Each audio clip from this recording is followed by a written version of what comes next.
Greetings, race fans, and welcome to Sim Racers Group Formula 4 on SMB. JR Gregory here with you on the call. Beside me in the commentary booth, my partner, Kennen Miller, and tonight's producer, Mike Braun.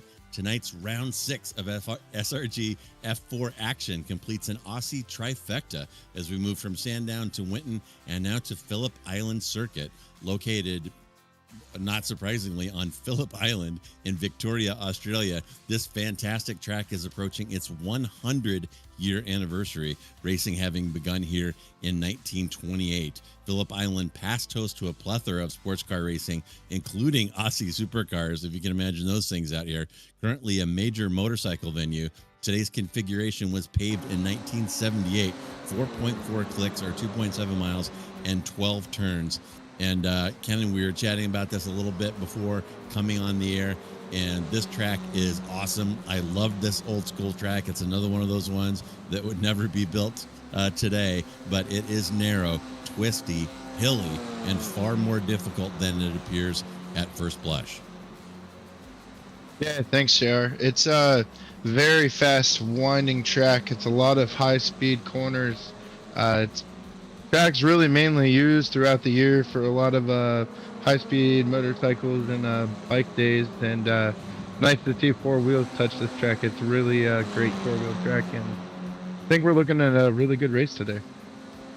Yeah, I think so as well. A track pretty well suited to these F4 cars. We've seen some great racing in the previous Australian tracks here, and as practice winding down here about 3.5 minutes until qualifying, and once qualifying gets underway, we'll maybe hop on board with Poborgi here. So far putting down the hot laps, and alien class Kennen looking a little bit thin here. Only see 3 cars out currently. That's Poborgi, Mikovits, and Velasco, and we're missing notably Case and a couple other aliens from the pointy end of the field. So the top of the timing tower, aside from Poborgi, dominated by our intermediate 1 class with Corwin Snyder, Cotcher, and Chris Wang, all hanging around right there, closely packed, about a half second separating all of those cars. But yeah, once we get rolling here, we'll hop on with Poborgi, Corwin, one of those fast drivers at the front, and Kennen will have a little track walk for you. And looking at that map, you know, it doesn't look that complicated, but there are a couple of very kind of diabolical areas, and one place in particular where your braking zone and turn in are kind of over a blind downhill, and I think we might see 1 or 2 loopers there, and a couple places where we might see some dive bombing occurring this evening as well. Yeah, I think the toughest corner on the track is going to be that turn 10 downhill right-hander. You almost got to touch the brakes before you go down into the right, and if you hit it too late, you're going to lock it up. You're going to go wide. It's also where you see a lot of contact. People misjudge it, following each other. So we'll take a track lap right now with Jason Chanton, and it's a very high speed. You'll see the cars potentially in the graph. They'll get up to 148, maybe 150 miles an hour. Fully flat out turn 1 going into the first of 3 long hairpins. This being the longest of them all. You can see very minimal brake, just a lot of gas, and you can see he's going to pull into the grass to avoid the slower traffic there ahead. Another long flat out left-hander. A lot of people don't even consider this a corner. It's like a straightaway. And then we'll go into a series of double hairpins. Very hard on the brakes. And this is the apex and goes wide a little bit. You're going to want to hold it wide, or hold it tight onto that apex all the way through. That way you can keep the car right here into the second left-hander. You bring it right down, hold it tight, because it feels like forever waiting on the corner to back open up. And this is where we get ourselves set up to go into that dangerous turn 10. Quick, easy right. See, we're working our way up the hill. He's utilizing a little draft. It's going to help him carry a little more speed. As you can see, we're going up. We crest over the hill, and you'll see the brake marker there, the 50. That's about as late as you can go into that hard right. You see it dips over the curving. It's a great area to use curving. And then to complete the lap, you're just going to hold it as tight as you can. It should, in a Formula 4 car, be flat out all the way to the start-finish line. You will see drivers go wide when they're trying to do their hot lap, trying to get as much speed as they can to the front stretch. So that's going to be the lap around Phillip Island. It's very fast, very flowing. Not a lot of brake usage, but the couple times you do have to use it, you better be precise. Yeah, absolutely. And I'm really excited to see how these cars are going to handle that turn 10. We had a pretty good look at it there as we were on that ride along. You saw the car in front of the camera car there, kind of locking them up, going down into turn 10. It is so tough. Do you lift before that crest? Do you start brushing the brakes to try to set the car before the car gets light over that crest going down into turn 10? And brutal downhill, hard braking and turn in there. And I'm going to go out on a limb and say there may be one or two kerfuffle type incidents there in turn 10 as practice winding down. Now we're going to get qualifying underway here in a moment, and if you haven't joined us before, remember this is open qualifying. It's not going to be solo qualifying. So in addition to trying to put down an optimal lap, these drivers are going to have to deal with traffic and mixed classes. So different groups of cars out here with very different pace. And let's take a quick look now at the championship standings. It is currently Majkovic from Case, from Pavorji, from Velasco, from Eggert, from Ope there in P6. And Majkovic with a pretty good 6-point lead up top there. And Case, a no-show again here, repeating last week. And there is your inner ones. It's Corwin from Lopez, from De Silva are the podium in your inner one. Next, we'll show you our inner two standings, the most populous of all of these classes. It's Bujak from Trantham, from Duval, from Cartines, from Conway is your top five. And there are the rest of those standings.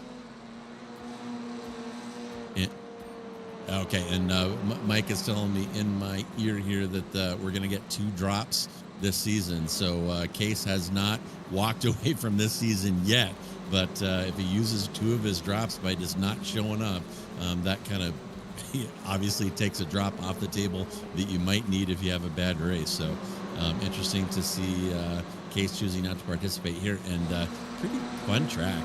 I'm with you, Ken. This place is an absolute riot. I've run a couple of Radical SR10 races here, and for the smaller cars, there's a lot of good dicing, and it's really about piling pressure on the car in front of you and waiting for a mistake. There are a couple of kind of dive bomby passing opportunities, but it's more just pressing on the car ahead and trying to drive right into their head. Yeah, they're gonna have better luck being able to utilize the draft than forcing a mistake. Maybe you try to peek inside, but don't take it. See if you can push someone to push a little wide. The braking amounts just aren't enough here to really overbrake anybody getting into a corner. But even as you see, as they're going by us on the front stretch, it's just a massive snake going down into turn 1. The draft, I think here, it feels like we say it almost every week. I think the draft at this racetrack may be more important than any of the racetracks we've been to yet this season. So we'll have to see how that kind of plays out, and the way you can line up and get a couple people working together, they probably have a good chance of catching a car strung out on their own. Yeah, too right, Kennen. And that kind of emphasizes again the importance of turn 10. So if you're looking at the track map right now in the upper right of the screen, you see that number 93 car in the upper left of our track map heading into that turn 10.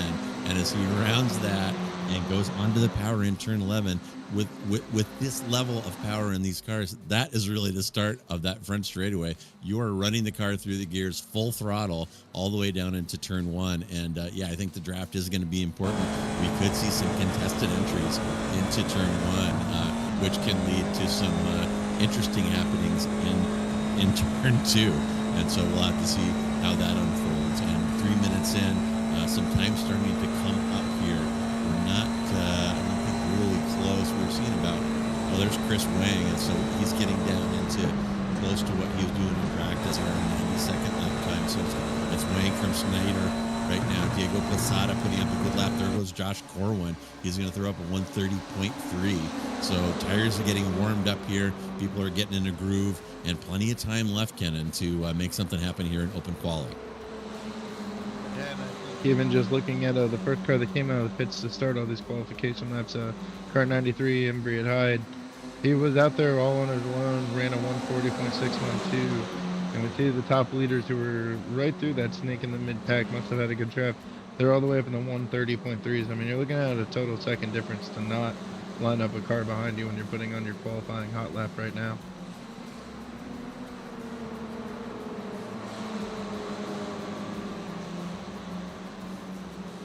qualifying continuing here, still waiting for Pogorji to show something here, and Velasco as well, sitting all the way down in P11. So Aliens no showing in a couple of ways, literally and figuratively here. Pogorji only 1,500s back, but still the top of the timing tower so far, dominated by these inner one drivers. It's Corwin from Wang, from De Silva, from Snyder, 1 through 4, locking out the top part of the grid. Then you have Pogorji about 1,500s off of P1, and then we get into the inner twos. Bujak, Posada, and Brashear with the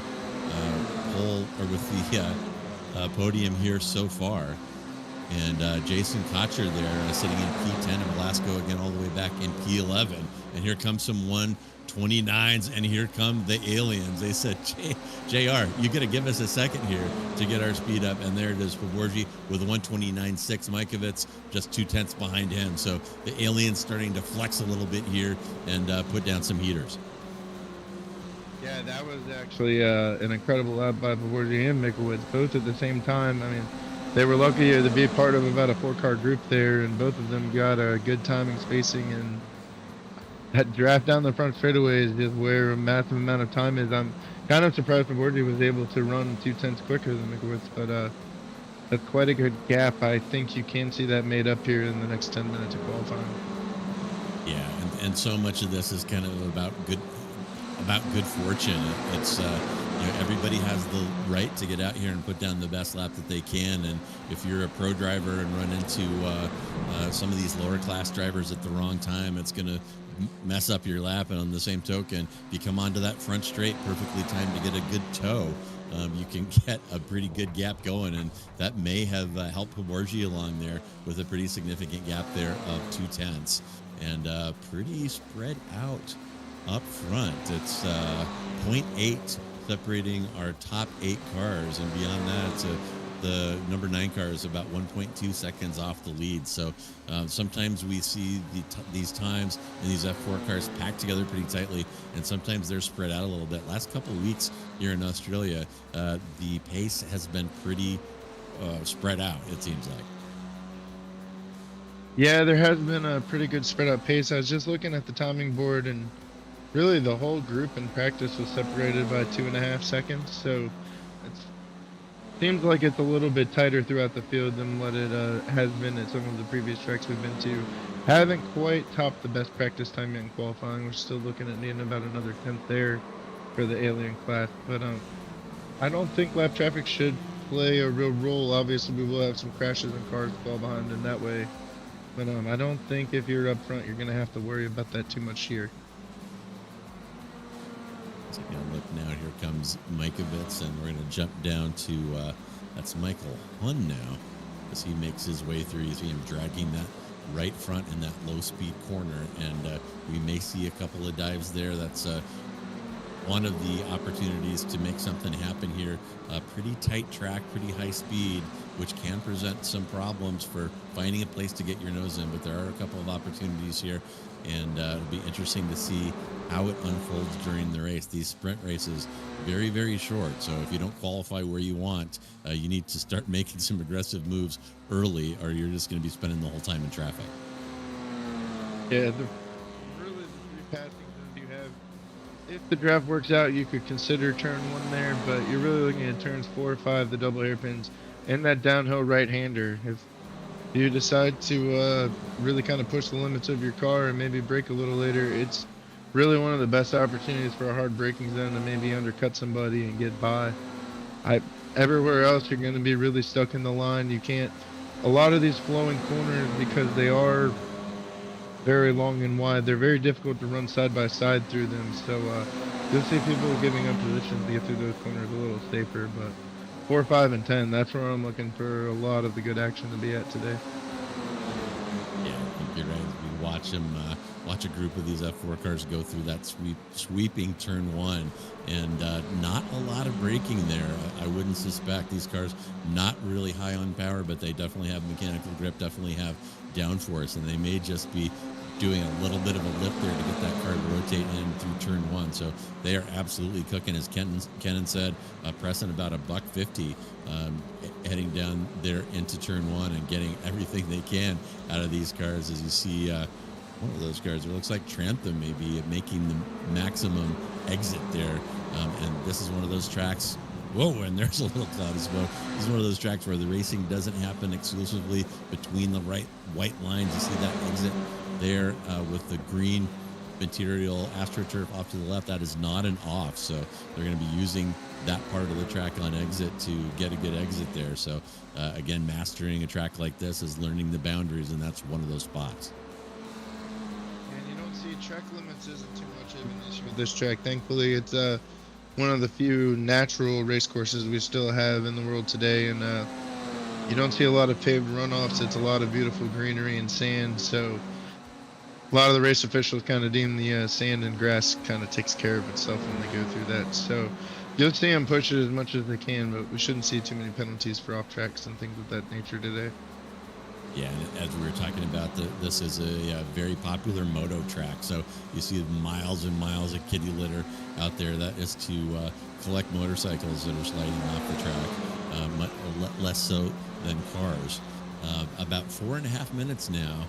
And look at Corwin. Corwin has pushed his way up ahead of Mikovits now. So up top of the timing tower here, it is Poborji from Corwin, from Mikovits, from Snyder, from De Silva, your top five. But Corwin splitting those two aliens up top, managing to squeak ahead of Mikovits, and still, though, about 0.15 of a second off of Poborji as qualifying session winding down now. About 4 minutes left. These cars are probably going to be able to get 2 or 3 more qualifying laps as the starting grid begins to settle in.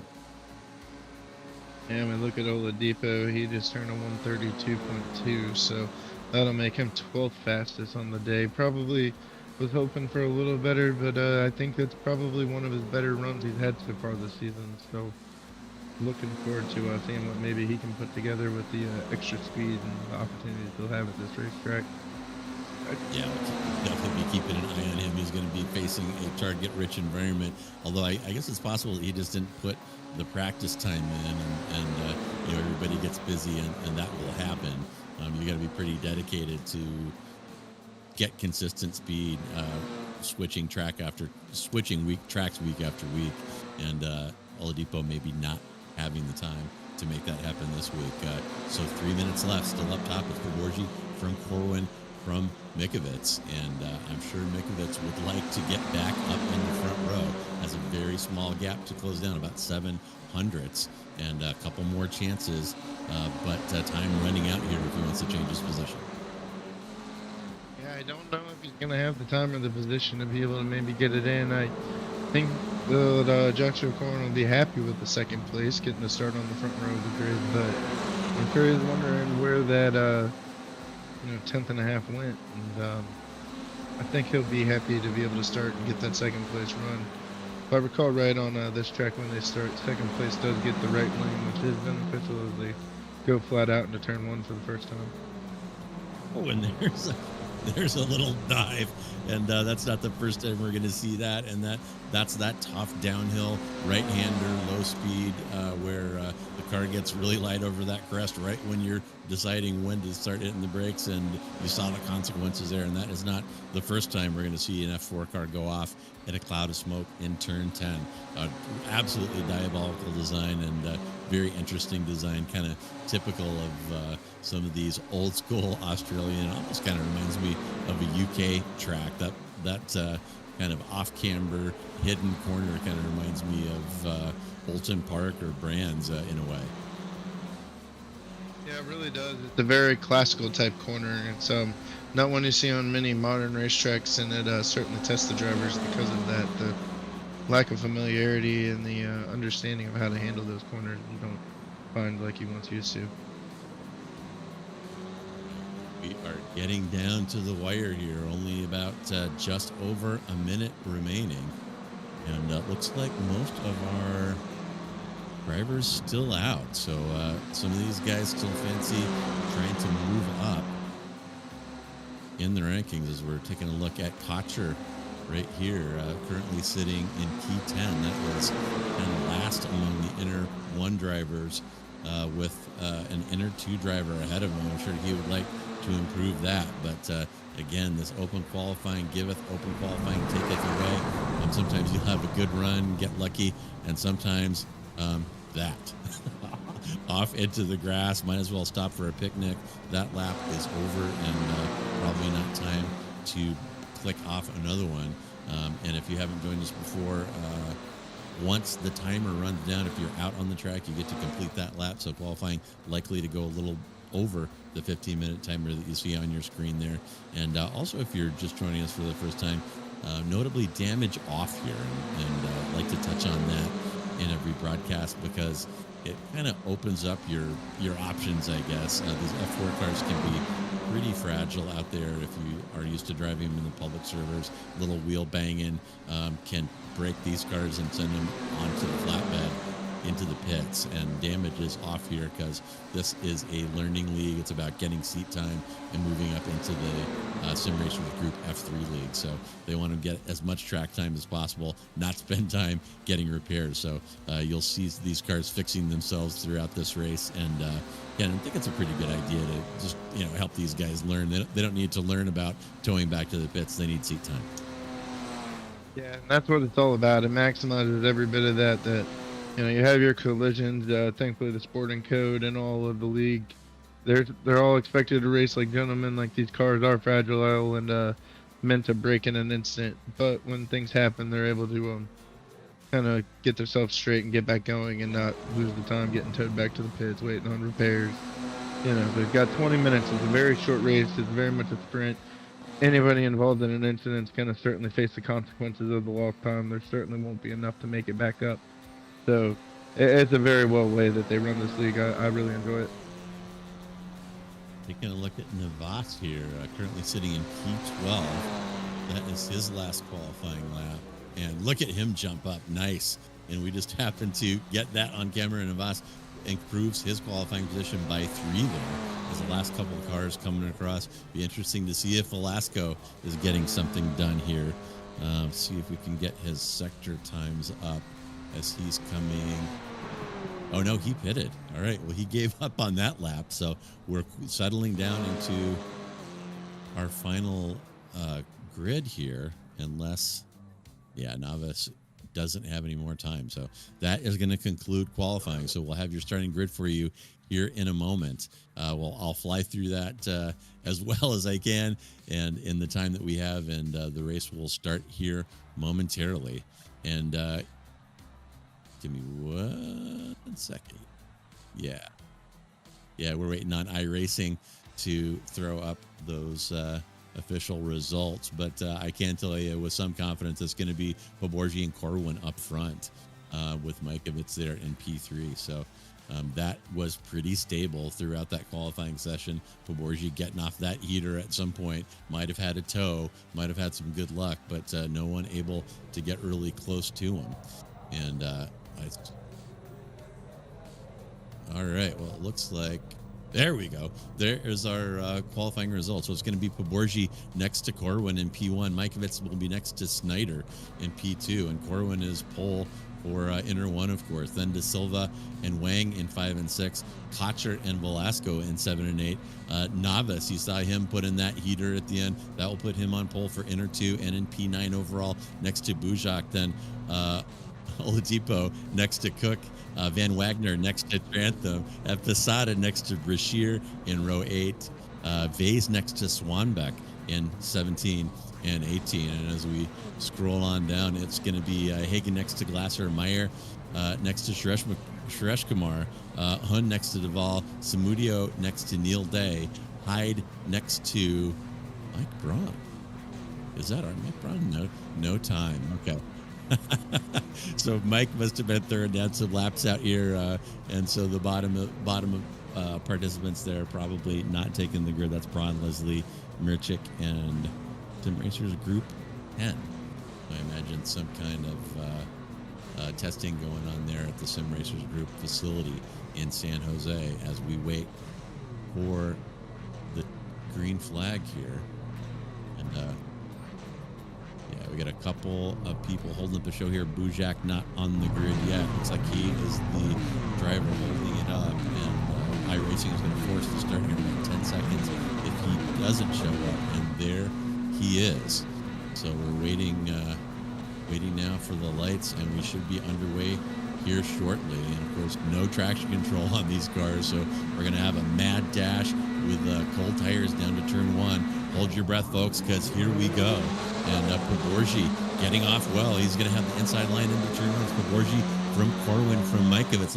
Looks like De Silva has jumped up past Snyder, then Wang, Cotcher, Blasco, Navas, and Bujak, and looking pretty clean there through turn 1. It can be some havoc there as the drivers go through that high-speed first corner side by side. We're still side by side through turn 2, and very clean start here as we get underway at Phillip Island. Yeah, they're all got through the first couple of corners very nice and clean. We'll see as they go into the first hard braking spot of the racetrack and in the hard right. They're still side by side, about 4 or 5 deep. As you see, there is a little mistaking that does take out second place Mikowicz, it looks like, as we do have quite a traffic jam in the back, and we'll have to go back to the replay to be able to sort all that one out. Too many cars involved, but as you can see, those are the testing corners we spent the pre-race talking about. That's where you're going to find a lot of the action and where the testing of the brakes will be. Yeah, that is brutal as the dive bomb started on lap 1, turn 3. And my gosh, looking at the timing tower, I've got Snyder down 18, Corwin down 21, Chris Cook down 13, Trantham down 13, and you see it there as body panel suspension parts go flying.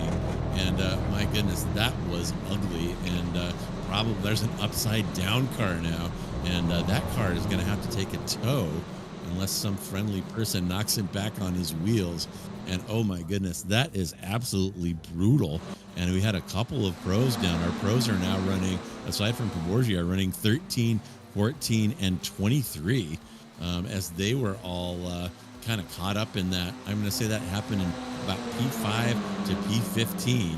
And you know what, folks? I'm not even going to ask Mike to go back and deconstruct that and find out who was responsible for that. You know who you were. And ouch, man.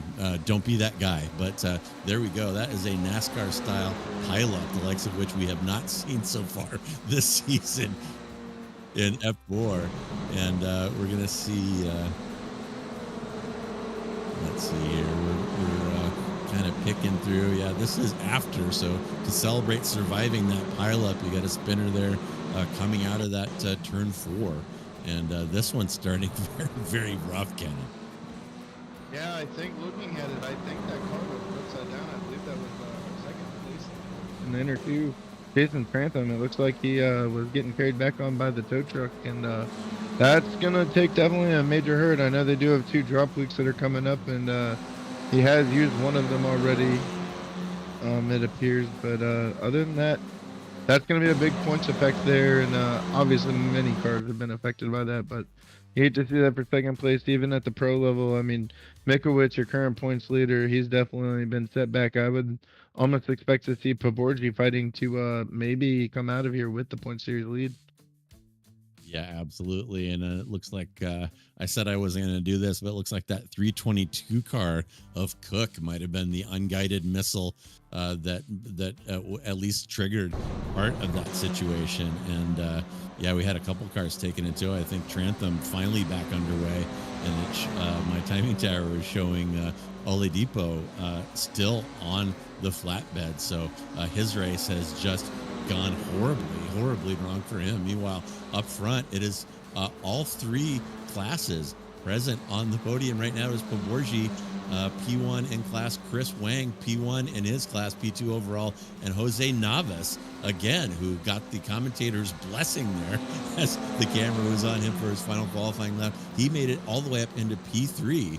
And a few people who managed to avoid that have made huge moves up. Suresh Kumar up 15 into P7. Ken Glasser up 15 into P5. And we've said it before, Kennen, oftentimes in these F4 races, it is better to keep it clean than to be blindingly fast. And a lot of these drivers benefiting from it right now. Yeah, definitely. I think some of the people that had enough time to kind of get their cars slowed down going into the turn 4 incident was certainly advantageous. They could safely get by after everybody walked off into the grass. But still see, this is big for Pavorji. It's Chris Wang. He's got Jason Cotcher right there. Jason Cotcher, I believe, is our fourth place in points in the Inter 1 series. So still keeping it tight. There's good racing, but Pavorji, I think he's kind of set sail for the gap he's created on 8th place Mikowitz. Yeah, absolutely. And Pavorji has got to be loving what he's seeing in his rear view right now. He is got a 2.5 second gap behind to Chris Wang, the Inter 1 leader, and 7 more seconds on top of that, so 10 seconds back to P3. So Pavorji, I hate to jinx him at this early stage, looks like he could drive away with this one, with a possible exception. With all that kerfuffle at the beginning, traffic could become an issue earlier than we're accustomed to. But right now, Pavorji sitting pretty and just needs to keep it clean, keep the car on the road, and keep his concentration up. When you see a little wiggle there, a nice catch by Suresh Makar. He got that car way sideways and managed to throw on a quick little bit of oppo and keep it pointed down the track. Yeah, Suresh Kumar, he is driving like a wild man right now. He's gained almost 3 or 4 positions, it seems like, over the last lap, and I don't think he's wanting to lose anything. He managed to break the top 10. He was up to 9th here on this lap. He's fell back to 10th now, right behind Tyrone De Silva, but he is definitely not giving up on trying to put together a decent run, even with the first lap event. Yeah, and he wants to hang on to that. He's going to have his work cut out for him. We're only 6 minutes in, and whenever there's an incident like that, like I said, there is damage is off. So all those cars that weren't upside down anyway were able to resume. So Suresh Makar and others are going to have drivers behind with more pace. So he's going to be driving in his rearview mirror for a lot of this one. But for right now, plus 11, running in P11. And so far, if he could freeze frame this one, he'd probably be pretty happy with that result. But he's got a lot of work to do to hang on to that position. Yes, he does. I think the way everything's slowly starting to fizzle out, a lot of your best races, you see a car go up left there, is a little bit of the middle, and there goes Suresh Kumar, a little heavy on the pedal out of the corner, and that's going to cost him a lot of time coming out of turn 4. Just a little too much gas. You could see the car was yawed out a little bit, and looks like he will be able to keep that car going underway without anything too major, but definitely another setback. He's falling back to 22nd now. Oh my goodness. And Suresh Kumar, camera shy there, combined with the commentator's jinx, and he is all the way back down to P22 where he qualified. So he went from up about 12 to now he's kind of back to 0. And you see that car kind of over rotating. Suresh Kumar kind of slow to catch it there. And these F4 cars, and like a lot of mid-engine cars, will kind of go into a slow motion over rotation and kind of lull you that everything's fine. But the low polar moment of inertia, there's some physics where you can look that up. Slow motion rotation will just accelerate until there's no way to catch it, and you saw it there. And my goodness, what a camera jinx on Suresh Makar. We were on him a little bit too long, and now he's all the way back down into P22. What's there? He's got some lap traffic right in front of him. I think maybe actually running a little faster than him at the moment, but he's having a pretty good run right now, sitting 6th, and we'll just have to see whether he can stay true to it. It looks like he's running a pretty smooth, comfortable line. Don't see him pushing it too hard here. I think he's found a nice place to sit, and he's kind of riding. Yeah, taking a look at Ken Glasser right now in that 41 car.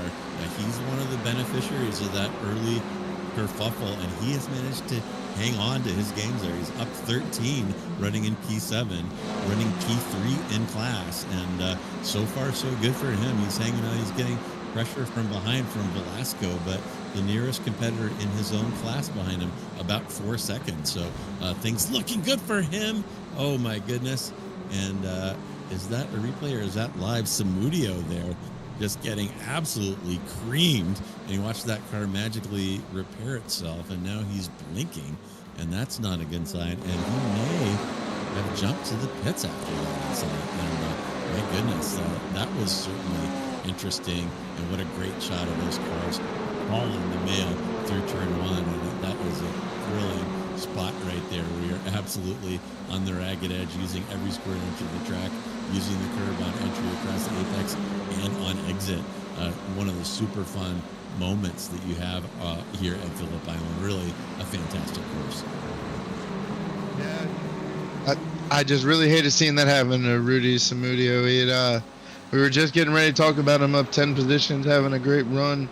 As soon as we get right to him, unfortunately, the worst happens. And that was just a really good race, and you hate to see it ending that way.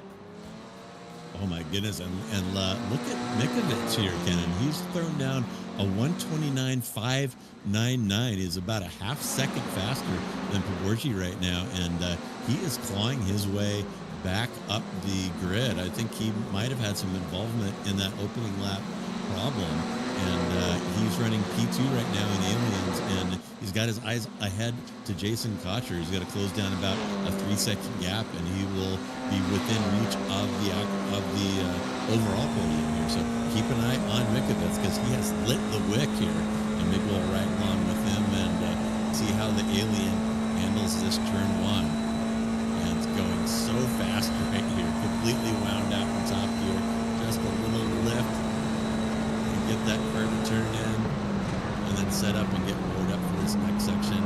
And Phillip Island is such a thrilling track. If you don't own it, shame on you, go buy it. It is an absolute hoot. It may be a little bit underused, but like I say, radicals get out here every now and then. A few open wheeler circuits get out here, and it's an absolute blast old school track, and I strongly encourage you to give it a try.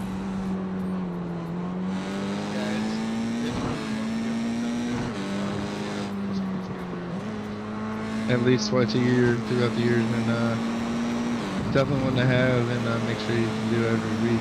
And with him, Mikovic, I would think, strategy-wise, if Cotcher maybe checks up a little bit, maybe he is holding kind of the same gap, but Cotcher and Mikovic could be the pairing that could maybe make a run to get to Chris Wang in second and Pavorji in first. Looking at about a 10 to 12 second gap, it looks like, for third and fourth, and I'm not sure whether there will be enough time left with just under 8 minutes to go to get all the way to the front.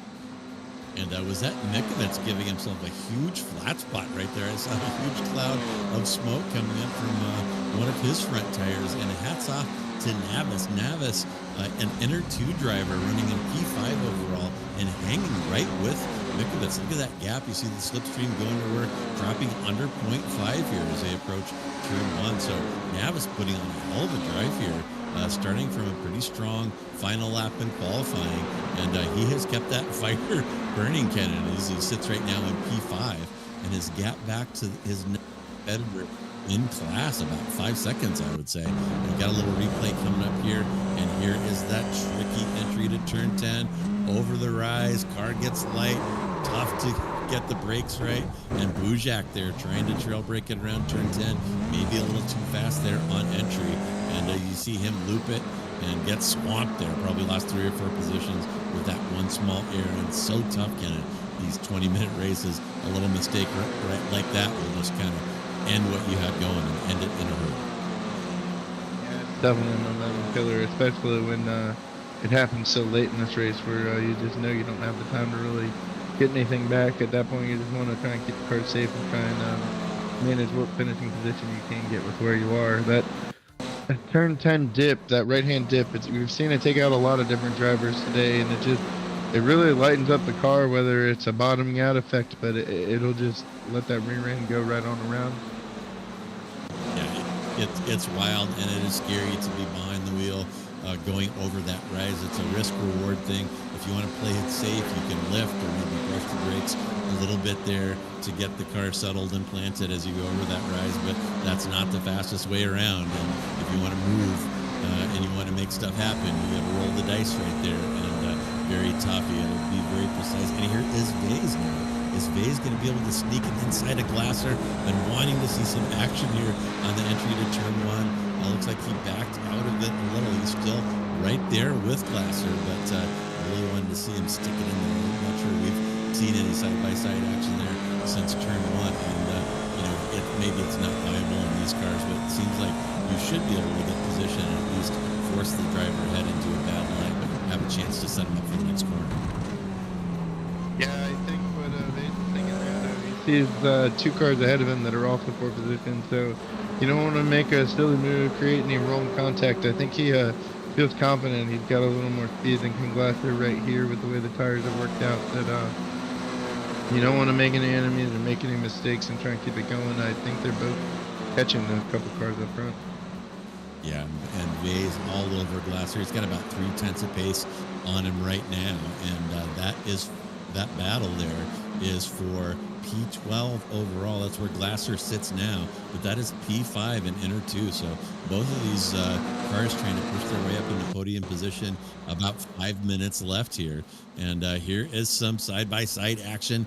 That is Corwin, and is that Corwin on the inside or out? Corwin and De Silva, and there is some side-by-side action for you coming onto the main straight, and we'll see what happens with those two coming here into turn one.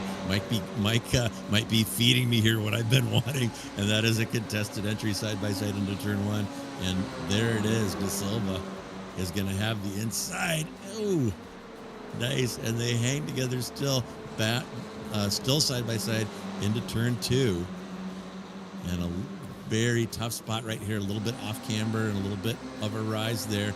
Still side by side, heading down into turn three, and it looks like De Silva is finally going to fall behind as we head into this hard braking zone right here, and then a little divey, nice. And Corwin manages to get it stuck through, and a great fight between those two.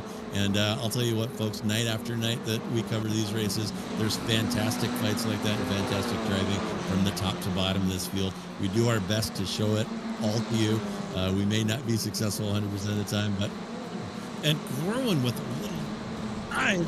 Oh my goodness. And Corwin, we're just talking about not wanting to treat your fellow competitors unkindly, and that may qualify as Corwin takes the big dive, drags the wheel, and bang. It probably should leave space on that exit, and stewards may take a dim view of that one. Aggressive move by Corwin, and that cost De Silva as he's punted off into the grass. Yeah, that was really excellent racing all the way up until that turn 10, which it's been repeated over and over throughout the broadcast. That is where the hard braking is, and Corwin wasn't the only one to lock it up there. You did see De Silva have some lockup too, so both drivers entering that corner very hard, and unfortunately at the meeting of the minds, only one can come out. Yeah, and looks like De Silva's still hanging in about a 1.8 second gap, but time running out, so he may not be able to close down that gap and try to get that position back. But got some great dicing between those two. Maybe a little bit of a dive there, but if you see that daylight, you see an opportunity, you roll the dice and try to stick it in there. Certainly nothing malicious by Corwin there, just overcooked that entry just a touch, which is so easy to do in turn 10. Take a look at Aaron Van Wagner right now, and sitting good in P2 and inner 2 and P10 overall. And Van Wagner, another driver who may have benefited from that early kerfuffle. He's moved up 3 positions now, looking forward at Snyder. Snyder not in his class, and Snyder is going to get past anyway, even though it doesn't really matter to Van Wagner. His next competitor looks like is about 2 seconds up the track. That's Novice in P5.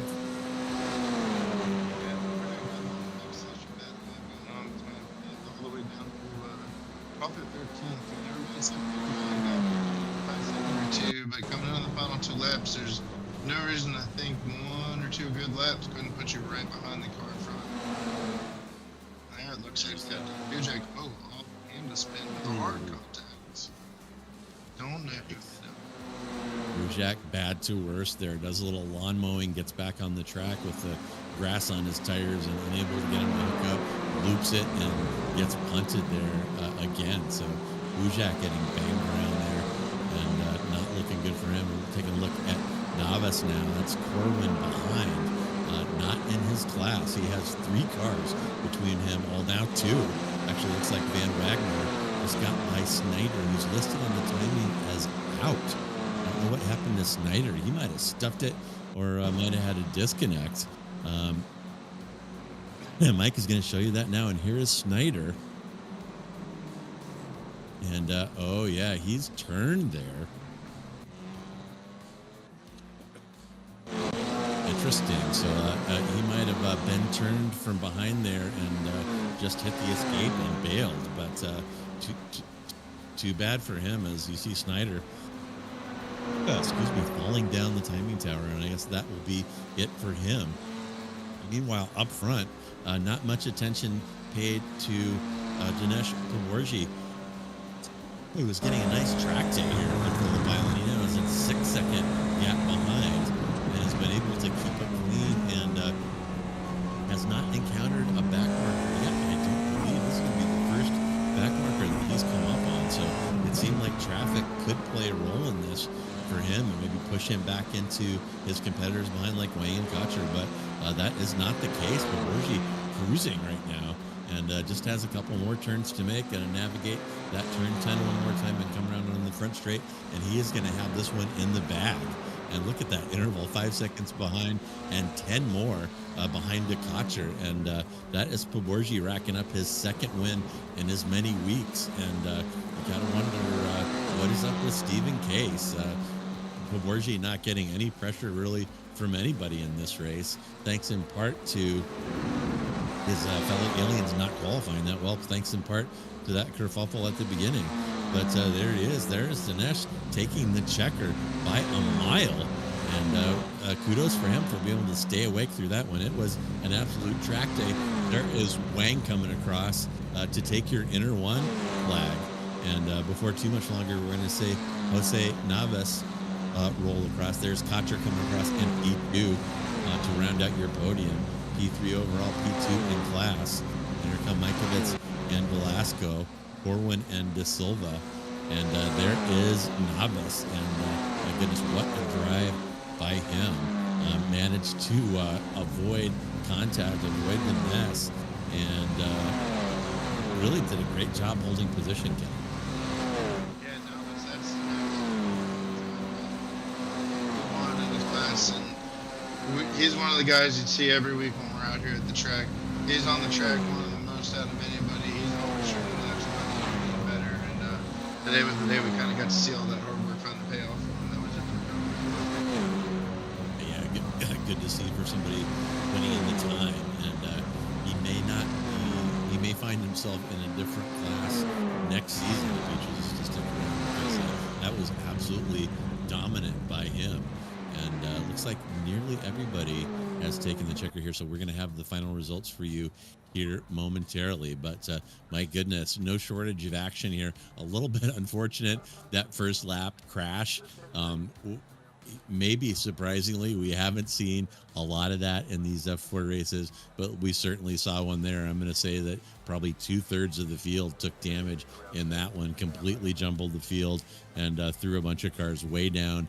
And I think Oladipo ended up just throwing in the towel after that. Didn't even want to continue. So there are, let's see, that looks like the qualifying results. Mike, maybe flip that over. And there we go. There are the race results. Nothing changed at the top. Pavorji takes it from pole. And Chris Wang will be P1 in inner one and P2 overall, followed by Cotcher. Kalen Mikovits will be P2 in alien, followed by Velasco, P5 overall, P3 in alien. Then Corwin will round out your inter one podium, sitting at P6. Then De Silva, you saw Corwin and De Silva banging wheels. Maybe one of them will come in and talk to us about that incident. And then is Jose Navas, who we already spoke about, sitting in P8. That is a win for him in inner two, followed by Van Wagner and Vase finishing up the podium in inner two and finishing up the top 10. Then it's going to be Meyer, Glasser, Posada, Bujak, Chris Cook, who I think was a magic bullet there in turn 3 on lap 1, and he's all the way down in P15, followed by Day, Hun, and Embriette Hyde in P18. And we'll scroll that over. It is Duvall from Swanbeck, Brashear, Jason Trantham in P22, Samudio, Justin Snyder, another Inter 2 guy who 2 laps down. Must have taken a tow. He might have been one of our upside down cars. Hagen as well, 2 laps down. Then Suresh Kumar, we jinked him right off the track, and Oladipo, of course. I did so well. Oladipo took a tow, maybe out of frustration early on, and didn't complete a lap. So that is your final results. And my goodness, Kennen, what did you think of that one? I'm gonna take a look out in the interview room, see who we've got waiting, and you can share your thoughts about that race. Yeah, well, I think we were treated to quite the race we kind of expected to. Always would have liked to have seen a little better race up front, maybe seen a little bit of a closer race there, but given the first lap lows of pretty much the whole field, whether they were involved or had to slow down to avoid, it really put Paborgi in a position to just run away with the race if he maintained. So we were definitely treated with some really good racing. I thought the De Silva Corwin race, that was just really great side-by-side racing. You hated to see that come down to a wheel-to-wheel contacts, but I think overall this was a really good race, probably one of the best one we've seen from this entire group, and a lot of really good racing, not just split between the classes either. We had a lot of different mixed classes racing with each other, which I think is always good because you want to see the bottom kind of rise up to catching up to the top a little bit.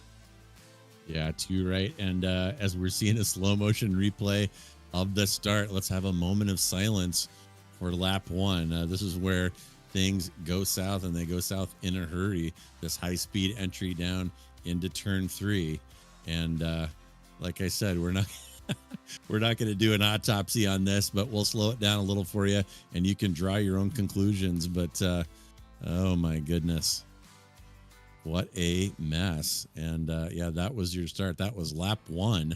On cold tires in a 20-minute sprint. So yes, you got to make stuff happen early if you don't qualify well, but maybe a couple of drivers a little bit too ambitious there into turn 3.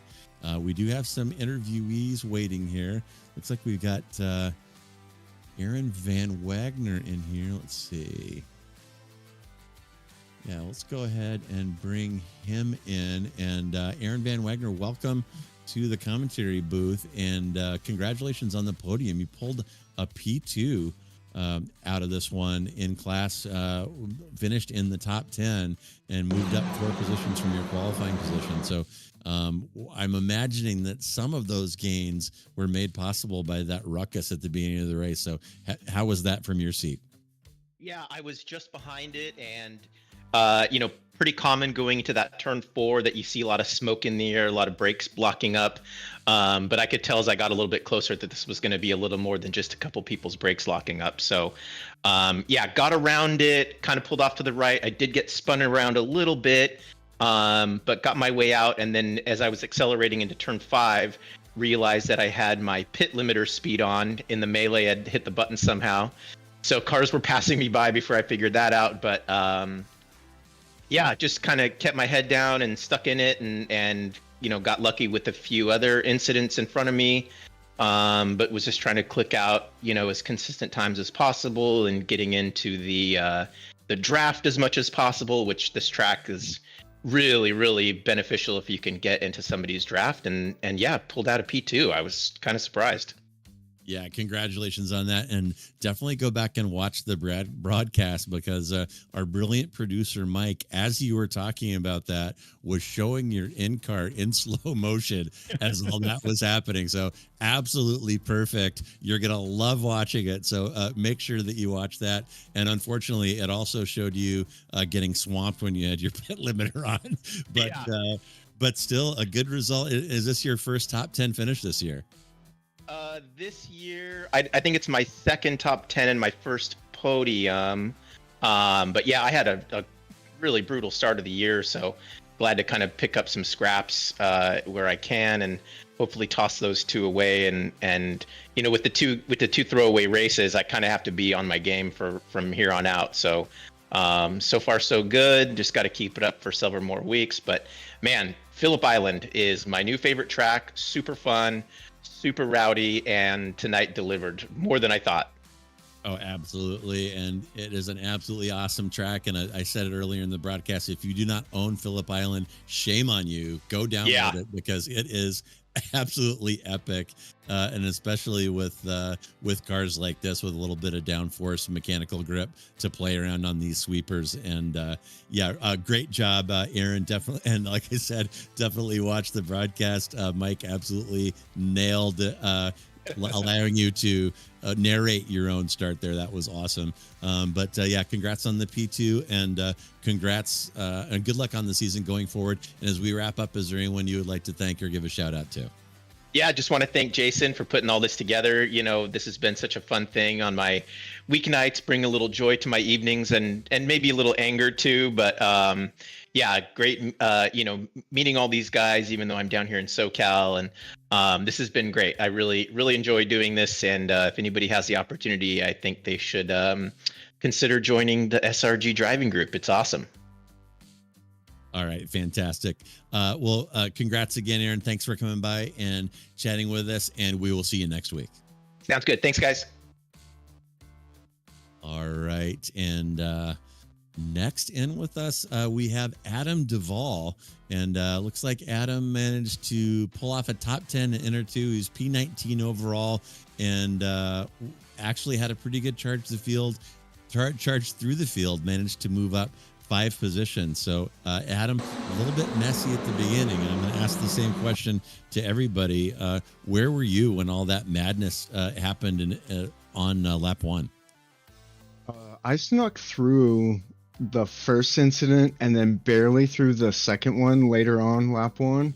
And then I kind of messed it up all on my own, getting a little too wide into, I think it was 3. And then I was pretty much at the back of the pack trying to just play catch up, and hopefully other people crashed out and I could pick those spots up.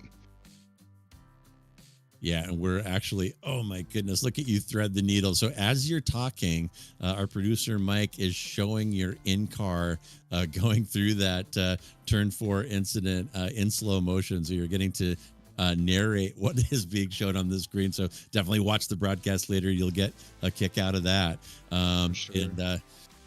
So how are these, it's kind of interesting to me that this series is following kind of the Asia Pacific F4 tour. So what are your thoughts about this schedule and heavy usage of these Australian and Japanese tracks? How's that treating you? I'm not too familiar with most of these, maybe half on the schedule, so I have to learn a bunch. And then a lot of these are like real tight and kind of like phone booth boxing match type of thing.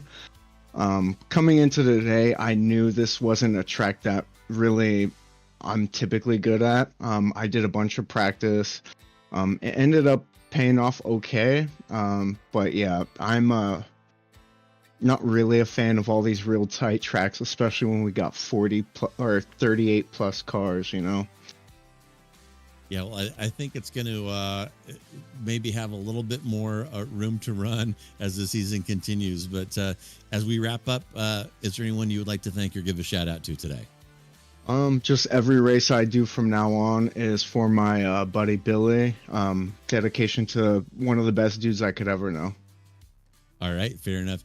And Adam, thank you so much for coming by, and we will see you next week. Cheers. All right, and that was Adam Duvall. And last and certainly not least, Jason Cotcher, who managed to somehow emerge from the smoldering wreckage in turn 4, ended up on the podium, P3 overall and P2 in class. And I'm going to be a broken record here, Jason. What was it looking like from your seat when that mayhem unfolded on lap 1? Yeah, hey guys, how you doing? I was up towards the front. I'm just getting the replay going here. I mean, there's a car that had made contact and missed the brake point behind me and came in through the air.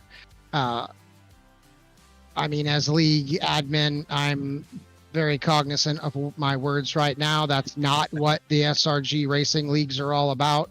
I use this to market to people out there, and I hope that those that are watching at home have seen a bunch of our races that are clean. This is the anomaly, but it's very disappointing as the admin to see that happen. Very, very rookie league, and the officials will be handing out cards like it's Valentine's Day. There's gonna be some review to be had after this one for sure.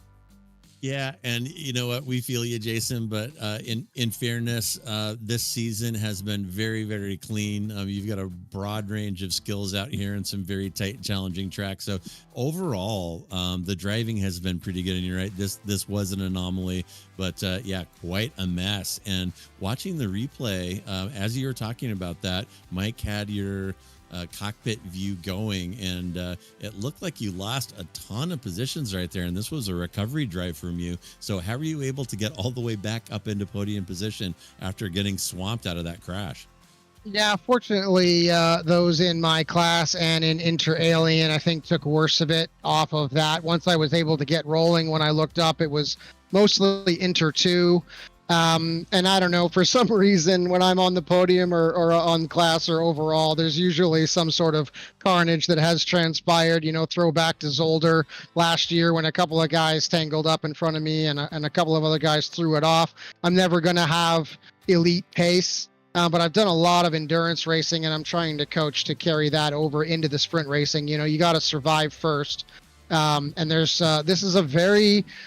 it's fast, but it's also technical, and I really love this place. I think, I don't know if it's the chicken or the egg. Do you love a place because you go well there, or do you go well there because you love a place? But yeah, for me, it was just all about being consistent, being clean. That ended up being the only incidents that I had over the course of the race. A couple of laps in, I was wondering if everybody else was still running around out there. I was kind of on an island all by myself.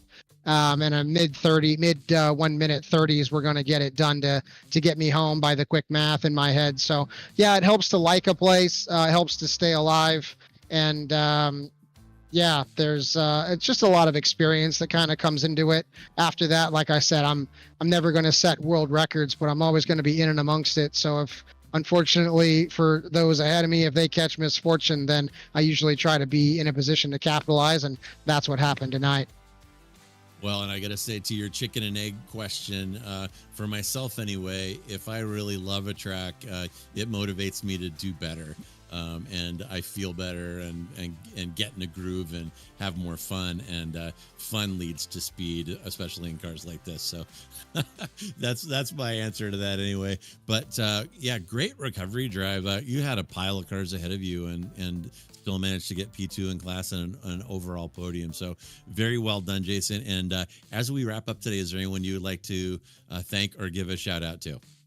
Yeah, you guys always. I mean, I really appreciate having Slow Motion Broadcasting as a part of the family here. Really looking forward to next season. We're expecting to have this F4 class, the Inter 2 guys, be the premiere show on Tuesday night, and then the Inter Aliens and the Inter ones will switch to Wednesday night, F3, which we're also hoping to have broadcast on Slow Motion Broadcasting. You guys do a great job, so we're looking forward to expanding there. And second shout out, if I may, to my business partner, Tyler Hagan. He's always there for me. He's covering the shop. He's fixing computers. I built the place, but keeping it running is a whole nother thing. He and Alex Velasco are my local IT guys that I scream help to when a computer freaks out or drops Windows or something. So this place only runs that smoothly because they're there to help me, and sincerely appreciate them. I tell them all the time, but this is just kind of on record when you get a chance to have an interview and a shout out, and appreciate people. So grateful for them and you guys. Thank you very much. Yeah, absolutely. And probably a good time to mention, folks, that Sim Racers Group is a brick and mortar facility on the east side of San Jose. So if you don't have a rig, but you want to give some of these cars a try and try out iRacing, roll over there and they will set you up in a pro quality rig and you can throw down some laps. 10 of these cars here tonight were people driving out of that facility. So super cool business model, and sounds like you guys are having fun down there, and we wish you the best of success, Jason. Thanks, guys. See you next week. All right, we will see you next week. And that was Sim Racers Group, Jason Cotcher. And my goodness, that was a wild one. And looking forward, what are we doing next week, Kennen? Looks like Mobility Resort Motegi. So we're going to leave the Australian continent and hop back over to Japan.